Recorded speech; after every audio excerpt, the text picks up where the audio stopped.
narcotráfico, pero además es un legislador de la provincia de Santa Fe. Es por ello que nos parece muy pertinente tratar de contactarlo para justamente indagar acerca de esta problemática del narcotráfico en Rosario. Carlos, buen día, ¿cómo vamos? Roberto Espinosa lo saluda. Hola Roberto, buenos días, gracias por llamarle. Voy a pedir al operador que me haga la gauchada de levantarme el volumen del retorno. Ahí si está. Es posible. A ver ahora si nos puede escuchar, Carlos. Sí, te escucho mejor, muchas gracias. No, por favor, Carlos.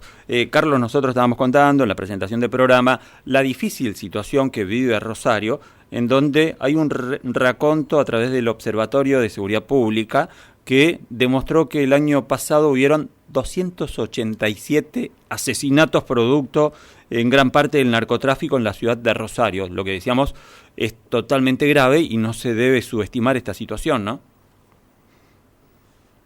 Sí, ¿y cuál es la pregunta?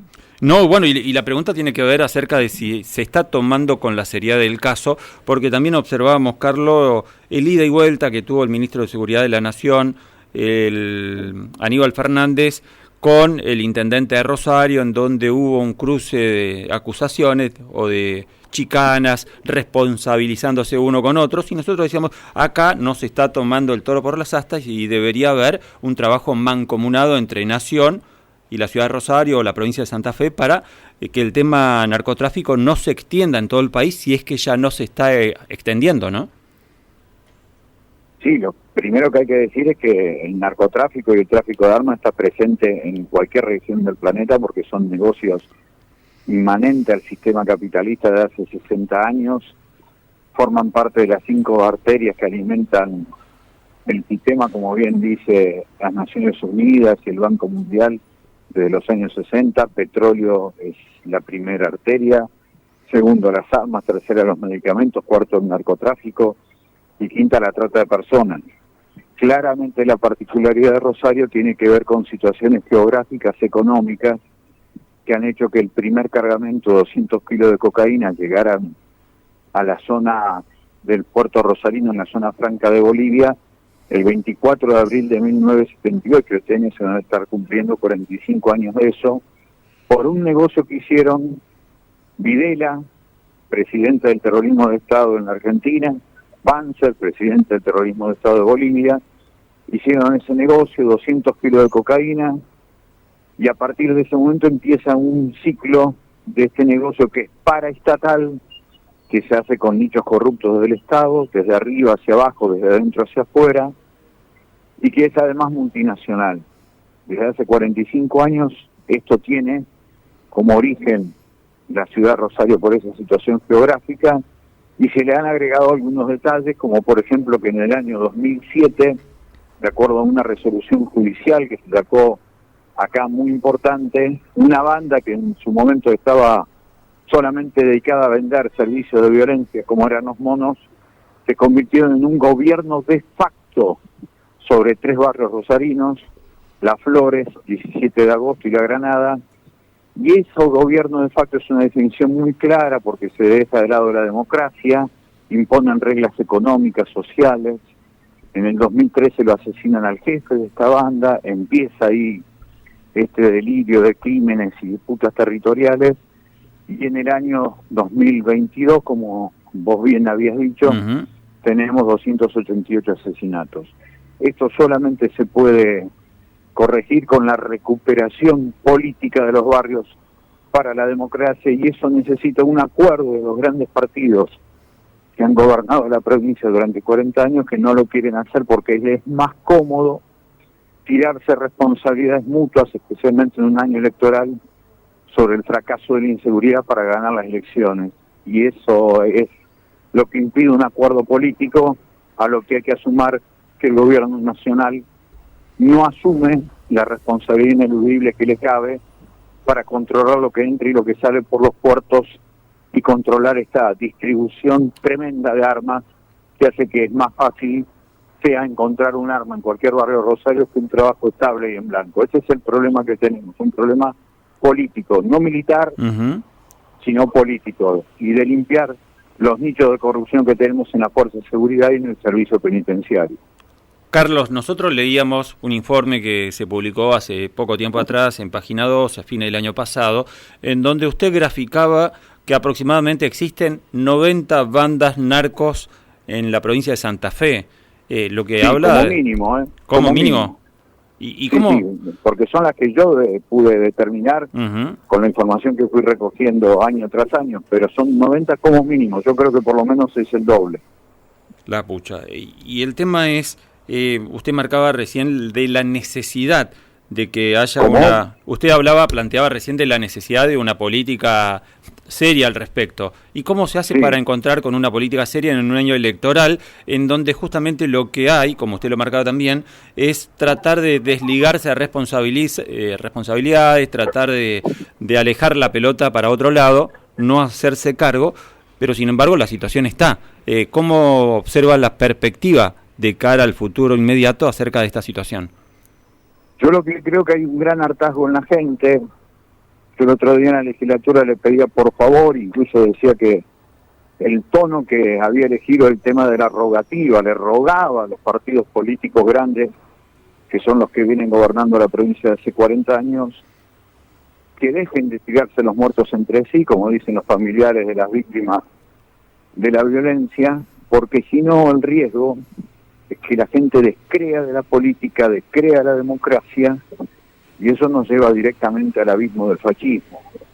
Entonces, por esa necesidad de darle respuesta a la gente, le pedía que tuvieran en cuenta eso para tratar justamente de hacer un acuerdo mínimo y generar 5 cosas que para nosotros son muy importantes: acuerdo político para hacer una política pública de seguridad democrática; segundo, la eliminación de nichos de corrupción de la policía y del servicio penitenciario; tercero, cortar con la distribución de armas; cuarto, cortar con el lavado de dinero, porque todo esto es un gran negocio y como todo negocio se basa en la circulación del dinero; y quinto, que para mí es fundamental, triplicar el presupuesto en trabajo, educación, cultura, alegría y deporte en los barrios que están acosados y devastados por estos gobiernos de facto que usan estas bandas narcopoliciales.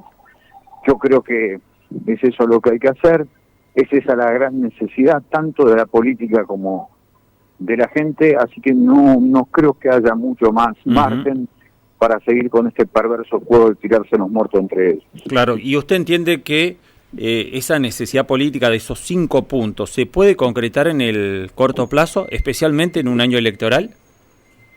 Sí, yo creo que en el corto plazo hay que hacer algo distinto para que justamente haya un resultado distinto. Si hacemos lo mismo de siempre, vamos a tener el fracaso de siempre.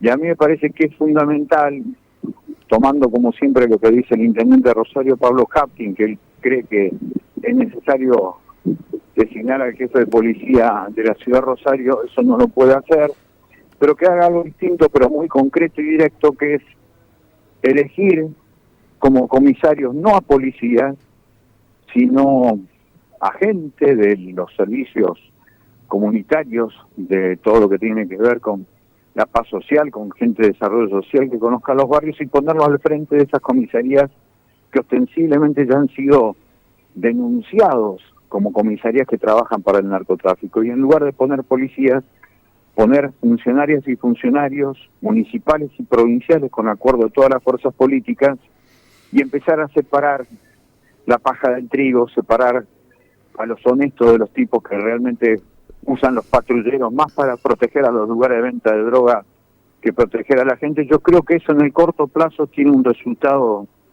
inmediato muy poderoso, y ojalá se pueda hacer, porque eso, insisto, es una decisión política absolutamente legitimada en la necesidad de seguridad y que, insisto, rápidamente puede tener una respuesta muy positiva.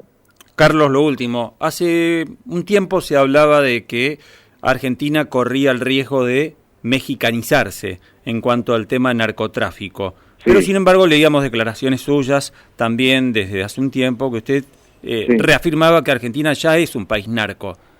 Sí, hace rato lo somos. Hace rato somos los terceros exportadores de cocaína, somos los segundos exportadores de metanfetamina, somos un país narco, especialmente a partir del año 2007, cuando justamente la Junta de Investigación de Fiscalización de Estupefacientes de Naciones Unidas le impuso a México la pena de no poder importar más efedrina porque eso era lo mínimo para hacer metanfetamina que consume el país consumidor más importante del mundo, que es Estados Unidos. México fue sancionado, alguien ocupó su lugar en este planiferio del negocio y ese alguien fue la Argentina. Empezamos a importar de 20 kilos por año que se importaban de efedrina de la India, a pasar a importar entre 200 a 300 kilos por año. Y eso generó que José Ramón Granero, que era el entonces secretario de lucha contra el narcotráfico, terminara procesado por venderle 2 toneladas de cocaína en todos esos años a los narcos mexicanos. Desde ese momento la Argentina se convirtió en una fenomenal plataforma de exportación y al mismo tiempo en un país altísimamente consumidor en cualquiera de sus provincias. Entonces me parece que eso hace rato ha ocurrido. El problema serio es que hay algunos que saben que si se meten al ejército en esto, lo convierten en el primer cartel de la Argentina y además de eso empieza la matanza como ha pasado en México, en Brasil y Colombia. Por eso hay que salir al cruce de gente que sabe que el genocidio está detrás de esta idea de meter al ejército en la cuestión del narcotráfico. Carlos, contundente, clarísimo como siempre, y le agradecemos enormemente el contacto. Un privilegio, gracias a ustedes. No, al contrario. A cualquier momento. Por favor, gracias Carlos. Ahí ha pasado Carlos del Frade, diputado, legislador santafesino, pero sobre todo periodista de investigación,